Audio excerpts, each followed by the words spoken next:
საზოგადოებისთვის რა თქმა უნდა არის ამოსავალი წერტილი ის თუ რა რომელი კონკრეტული ძალაზე საუბარი და ქართულოსებას გააჩნია უზარმაზარი ნდობა საზოგადოების ყოველ განაჩენს ეს ნდობა გააჩნია ცდელობა კანონის გვერდისავლით კონსტიტუციური პროცესების გვერდისავლით მოახდინონ რაიმე ფორმით სახელმწიფო ხელისუფლების დამხობის პროცესები განავითარონ ან ცდელობა აგენტურული ხელისუფლება კვლავ დააბრუნოს რევანში საქართველოში და საქართველოსიდან რა თქმა უნდა პასუხისმგებელი იმ შესაბამისი მექანიზმებით და მექანიზმებით არსებობს საკანონმდებლო სისტემა. კი მეც მაგ. ქართული ოცნება არ ღვევს თუ არა კანონმდებლობას.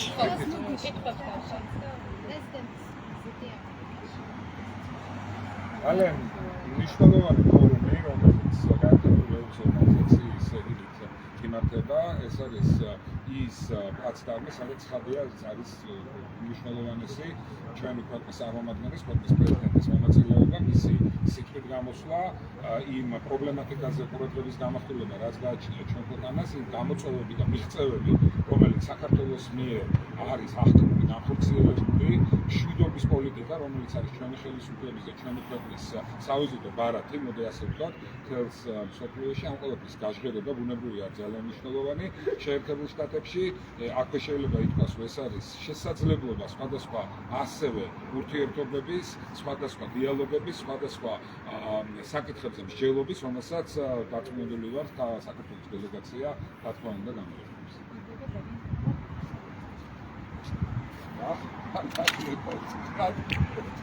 Rahmnebავს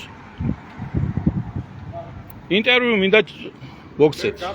მერობის კანდიდატი ვარ, გიორგი ლილუაშვილი. ჩამწერთ? გიორგი ლილუაშვილი ვარ, მერობის კანდიდატი. ჩამწერთ?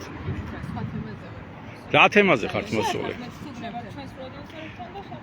აი თქვენ პროდიუსერს ანახეთ ეს ჩანაწერი, ახლა ლაივში გადიხართ.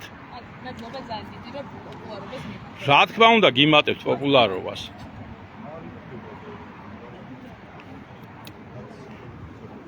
რაც შეეხება პრეზიდენტს, ეგრეთ წოდებულ პრეზიდენტ ყაველაშვილს, მაგის წინააღმდეგ სტრასბურგში მიმდინარეობს საქმე და იცით ამის შესახებ?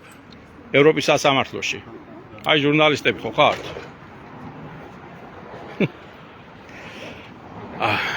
სამწუხარო არის სხვათა შორის დღეს ეთყობა ეცნობიან არ განიხილეს. როდესაც ქალაქის მოქმედი მერი ქართული ოცნების კანდიდატია საუბარი იყენებს სახელმწიფო რესურსს ალბათ თბილისელებს გაუკვირდებოდათ სექტემბერში რო ჩაატარეს თბილისობა არასდროს სექტემბერში თბილისობა არ ჩატარებულა მით უმეტეს შუა სექტემბერში და ეს რო პირდაპირი და ირიბი ამომრჩევლის მოსყიდვა ის ფაქტი არის, ეთყობა ეს ქართულმა ოცნებამ არიცის. არც ამ ჟურნალისტებმა არიციან და არც სურვილი არ აქვთ, რომ ეს საკითხი განიხილონ. არც არასამთავრობო ორგანიზაციები არ აფიქსირებენ დარღვევებს, შეგიძლიათ შეხვიდეთ ცენტრალური საარჩევნო კომისიის ოფიციალურ გვერდზე, იქ არის საჩივრების რეესტრი და ნახოთ რომელმა არასამთავრობო ორგანიზაციამ თუნდაც ერთი საჩივარი დაწერა ან და სხვა ეგრეთ წოდებულმა ოპოზიციურმა პარტიებმა. ფაქტიურად დღეს პირველად იყო რომ გახარიას პარტიის წარმომადგენელი იყო და რაღაცა დარღვევა ყოფილა ბანკის ხეობაში ამ დროს რეალურად სერიოზულადაა საქმე საარჩევნოსიები გაუსწორებელია და კიდე დღემდე ვერ შევაყვანიეთ ორი ჩვენი კანდიდატი რომელიც ესენი გვიცხადებენ რომ რაღაც პირადობის მოწმობებთან იყო რაღაცა პრობლემაა მაგრამ პირადობის მოწმობებთან პრობლემა არ წარმოადგენს იმას რომ ადამიანს მოქალაქეობა ჩამოართვა და უფლება ჩამოართვა არჩევნებში მიიღოს მონაწილეობა ეს ხდება შესაბამისი სასამართლოს გადაწყვეტილებით ერთი შემთხვევა არის მეორე, როდესაც ხდება ადამიანი იმას თავისთავად ერთმევა უფლება არჩევნებში მონაწილეობის და როდესაც მოქალაქეობას ტოვებს. ეს ორი ადამიანი არც ერთ ამ სამგარემოებაში არ ჯდება, შესაბამისად ჩემო-კარგებო საარჩევნო სიებთან სერიოზული პრობლემებია. მით უმეტეს არაერთი მიცვალებულია ამ სიებში, ხოლო ცოცხალი ადამიანები, ვინც ოპოზიციურად არის მოაზროვნეთ და არ ეთანხმება ამ ხელისუფლების ასე რომ ვთქვათ მოსაზრებებს, ისინი სიებიდანაა ამოღებული.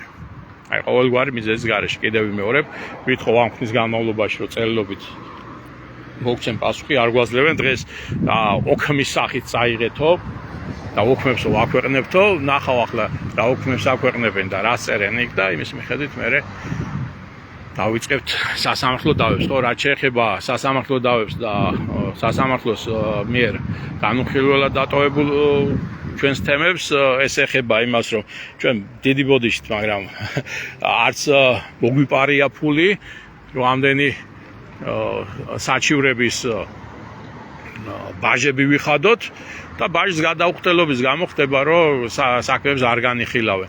თუმცა ვალდებულება აგერა იუსტიციის სამინისტროს თავისთავად აქვს და თვითონ უნდა მიიღონ გადაწყვეტილება, როდესაც პარტია ყრილობას არ ატარებს კანონით გათვალისწინებულ ვადებში, ის პარტიები უნდა ჩაეხსნათ არჩევნებიდან. ასეთი პარტია, ერთ-ერთი პარტია არის გირჩი, იაგოს პარტია, კვალიფიციური პარტია და აგერა დღეს კიდე ის იყო მოსული კვალიფიციური პარტია და ჩვენ ვაყენებთ საკითხს, ამ დროს წერილობით უკვე მიწერილი გვაქვს ჩვენ, რომ ეს პირდაპირ ეთერში გადაიცემოდეს, ტრანსლაცია ყოველი ხდომის ხდებოდეს პირდაპირ ეთერში.